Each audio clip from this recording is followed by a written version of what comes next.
देखिए, दृष्टा और साक्षी दो शब्द आता है, तो दोनों शब्द एक नहीं है, दोनों में भेद है, इसीलिए दो शब्द यहाँ पे आया है।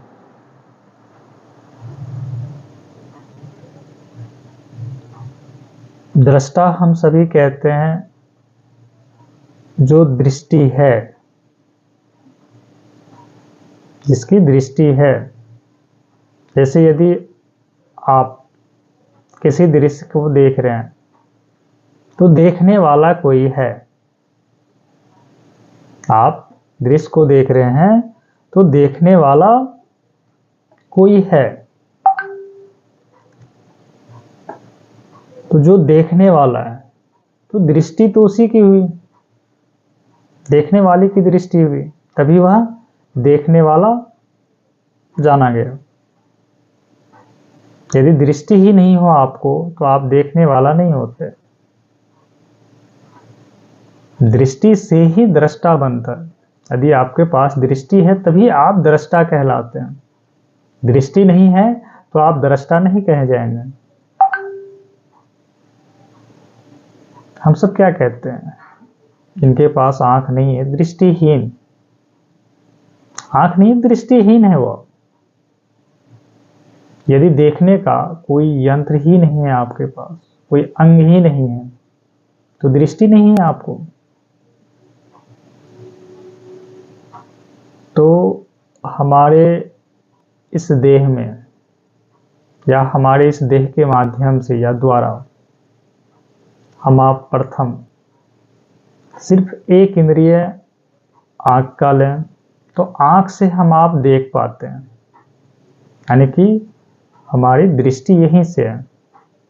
हम जो भी दृश्य देख रहे हैं आंख के माध्यम से। तो क्या यह आंख देखने वाला है? क्योंकि यदि शरीर के तल से आप देखिए तो आप कहेंगे हाँ मैं देखता हूं, आंख से मैं देखता हूं। तो सामान्य मन बुद्धि क्या कहेगा? मैंने देखा, तो अपने आंख को ही कहेगा कि मैं हूं। तो अपने आंख को मैं रूप में जानता है। लेकिन ज्ञानी पुरुष इस आंख को देखने वाला नहीं जानता है। वो इस आंख को माध्यम जरूर कहेगा, लेकिन इस आंख से देखा जा रहा है ऐसा नहीं कहेगा, या यह आंख देखता है ऐसा नहीं कहेगा। देखने वाला इस आंख के भी परे है। परे से अर्थ इसके पीछे है, जो सूक्ष्म है, या इंद्रिय हमारा नहीं देख सकता, लेकिन इंद्रिय के माध्यम से देखा जा रहा है। हमारा नेत्र क्या है? प्रकाश को ग्रहण कर पाता है। जो हमारे आंख में लेंस है ना, क्या करता है? प्रकाश को अपने भीतर ग्रहण करता है। लेकिन उस प्रकाश को जो जानता है, कौन जानता है? आंख नहीं, कोई है। तो जो जानने वाला है वही दृष्टा होगा। जानने वाला ही दृष्टा होता है। तो हमारे भीतर कौन है वह जानने वाला? तो हम सब बहुत नाम से पुकारते हैं। आत्मा भी कहते हैं, परमात्मा भी कहते हैं, जीव आत्मा भी कहते हैं, जीव भी कहते हैं। तो जो जान रहा है वही जानने वाला होगा। लेकिन ये तो ज्ञानी पुरुष की बात है। जिन्होंने अनुभव किया वो यह कह रहे हैं कि जानने वाला आत्मा है, ईश्वर है। हमारे ये 6 इंद्रियों के माध्यम से जानने वाला एक ही है। वह ब्रह्म नाम से जाना गया, आत्मा नाम से जाना गया, जीव आत्मा नाम से जाना गया। तो नाम आप कुछ भी दे दीजिए, वह अविनाशी है। तो दृष्टा यहां कौन अब हो गया? क्या हमारा इंद्रिय हुआ? मन इंद्रिय का सबसे सूक्ष्म भाव अहम है, तो क्या जो हम आप मैं का उद्घोष करते हैं वह मैं दृष्टा हुआ? तो ज्ञानी पुरुष की दृष्टि में यह मैं दृष्टा नहीं है, तो फिर दृष्टा कौन है? तो ज्ञानी पुरुष की दृष्टि में इस मैं के भी जो पड़े सत्य मैं है, जिसको आत्मराम आत्मदेव कहा गया, उसके ही द्वारा आप जो भी अनुभव करते हैं 6 इंद्रियों से, वह वही जानते हैं। अब यहां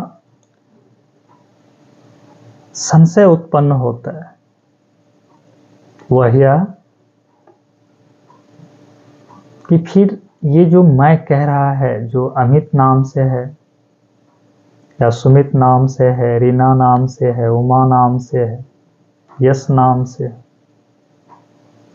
ये सब अलग अलग जानने वाला है, फिर अलग अलग क्यों जाना जा रहा है? यहां भेद है।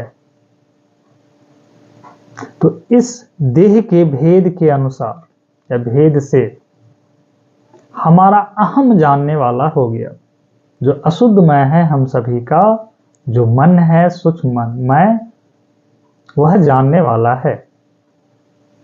इसीलिए हम सभी अज्ञान दशा में जब होते हैं तो स्वयं को कर्ता जानते हैं, मैं और मेरा, इस तरह से पुकारते हैं, तो यह दृष्टा हो गया। अज्ञान दशा का दृष्टा कौन हो गया? मैं, हम या आपका नाम रूप। तो आपका नाम रूप से ही अहम उत्पन्न हुआ है, वह कहेगा मैं दृष्टा हूं। आप उसे मन रूप में भी दृष्टा कह सकते हैं, लेकिन शुद्ध रूप में अहम दृष्टा नहीं होता, मन दृष्टा नहीं होता, न ही बुद्धि या हमारे कोई भी इंद्रियें दृष्टा नहीं है। माध्यम अवश्य है उस संदेश को ग्रहण करने के लिए, या सिर्फ संदेश को ग्रहण ही कर सकता है, लेकिन यह जान नहीं सकता। दृष्टा का अर्थ समझो, जानना। जो जानने वाला है वही दृष्टा होता है। तो हमारे भीतर क्या इंद्रिय में वह सामर्थ्य है, शक्ति है जो अनुभव कर सके? नहीं, इंद्रिय सिर्फ माध्यम बनेगा। स्थूल इंद्रिय, ज्ञान इंद्रिय, कर्म इंद्रिय, यह माध्यम बनता है, सिर्फ सूचना को ग्रहण करता है, ये रिसीवर आप ऐसे कीजिए। अब आप देखिए हम सभी का डिवाइस, जो भी डिवाइस, क्या वह जानने वाला है? नहीं। वह क्या करता है? सारे मैसेज को, संदेश को स्टोर कर लेता है, वो संचित कर लिया, सुरक्षित रख लिया। तो कोई भी ऐसा उपकरण मुझे बताइए जो यह कहे कि मैं जानता हूं। कोई भी उपकरण, चाहे वह प्रकृति के ही द्वारा बनाया हुआ हो या हम मनुष्यों द्वारा बनाया गया हो, कोई कह सकता है कि मैं जानता हूं? नहीं। जैसे कैमरा में आप देख रहे हो, यदि कैमरा में आप कभी देखे ही नहीं, आपकी दृष्टि उस विषय पे पड़े ही नहीं या उस मैसेज पे पड़े ही नहीं, तो कैमरा कभी कह सकता है कि यह क्या है? नहीं, वह सिर्फ रिकॉर्ड कर सकता है। उसी तरह से हमारा इंद्रिय उपकरण मात्र, वह सिर्फ रिकॉर्ड कर सकता है, जान नहीं सकता। यदि अगर ऐसा हो तो मृत शरीर में भी क्या है? देह है, सब इंद्रिय हैं, तो आंख क्यों नहीं देख सकता? कान क्यों नहीं सुन सकता? त्वचा क्यों नहीं स्पर्श महसूस कर सकता? वाणी क्यों नहीं बोल सकता? मृत्यु के समय क्या होता है? यही जितनी भी इंद्रिय हैं और इस इंद्रिय के अधिष्ठान देवता हैं, वह त्याग करते हैं इस शरीर का। धीरे धीरे इस शरीर में जो भी यानी कि 5 प्राण हैं, प्राण, अपान, समान, उदान, व्यान, ये देवता है। ये हमारे स्रोत, आंख, मुख, नाक, उदर, गुदा, उपस्थ, इस सभी जगह वह स्थित है। सभी को कार्य दे दिया गया। तो मृत्यु जब आती है तो ये सभी देव अपने स्थान का त्याग कर देते हैं, या प्राण यदि निकले, यदि नहीं त्यागा गया तो प्राण के साथ ये सभी चले जाएंगे। तो इन देवों के भी जो देव हैं वह है प्राण। तो प्राण अगर है तो ये देव रहेंगे, यदि प्राण नहीं है तो ये देव उन्हीं के साथ चल जाएंगे। लेकिन यह देव भी जानने वाला नहीं है। इनके पास भी जानने का यानी कि ज्ञान, जानना मतलब ज्ञान, जैसे ज्ञान होता वह इनके पास भी नहीं। नहीं, इससे भी जो सूक्ष्म देव, जो ब्रह्मा विष्णु महेश, जो हमारे भीतर नियम रूप में कार्यरत, वह भी जानने वाला नहीं है। फिर कौन है? तो वह जानने वाला शुद्ध चेतन आत्मा है। इसलिए शुद्ध चेतन आत्मा ही आपका दृष्टा है। लेकिन यहां क्या है कि दृष्टा हम आप अभी उसे नहीं जान पा रहे हैं, इसीलिए आप स्वीकार नहीं कर सकते कि वह जानने वाला है। आप मन बुद्धि को स्वीकार कर लेंगे, हाँ, आपकी अवस्था से मन बुद्धि अवश्य दृष्टा है, लेकिन सत रूप में दृष्टा या नहीं है। इसका दृष्टा होना झूठा है, ये नकली दृष्टा है। ज्ञान इसे आत्मा से ही प्राप्त होता है। क्यों? क्योंकि वह चेतन आत्मा हर कण में, हर देवी देवता में, हर इंद्रिय में व्याप्त। तो अगर हमारे मन में है तो मन मनन कर लेता है, बुद्धि में है तो वह तर्क कर लेता है, अहम में है तो वही ज्ञान मैं बन के मैं का भाव बना। देखो, मन के साथ वह ज्ञान आया, चेतन आया, तो वो मनन करने लग गया, मनन की शक्ति प्राप्त हो गया मन को। बुद्धि में आया तो वह तर्क, कुछ निर्माण। देखते हैं बुद्धि कितने शक्तिशाली है, वो निर्माण का काम शुरू कर देता। अहम में आया तो वो मैं कहा। वही ज्ञान स्वरूप चेतन आत्मा जब अहम बन के प्रकट होता है तो वो कहता है मैं कौन कह रहा है? वही चेतन आत्मा का छाया, जो स्थूल के साथ जुड़ जाने पर मैं का भाव प्रकट करता है। यही जीव आत्मा कहलाता है। तो एक ही ज्ञान, एक ही चेतन आत्मा जो स्वयं ज्ञान स्वरूप है, वह जिनके भी साथ होता है उनके साथ उनकी प्रकृति के अनुसार वह अपने आप को प्रकट कर देता है।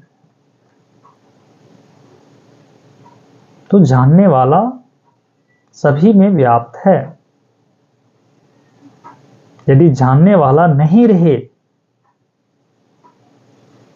तो मन, बुद्धि, चित्त और अहम कुछ भी नहीं रहेगा। मृत्यु के पल क्या होता है? ये हमारा देह और इंद्रिय, प्राण, अहम, ये उस चेतन के साथ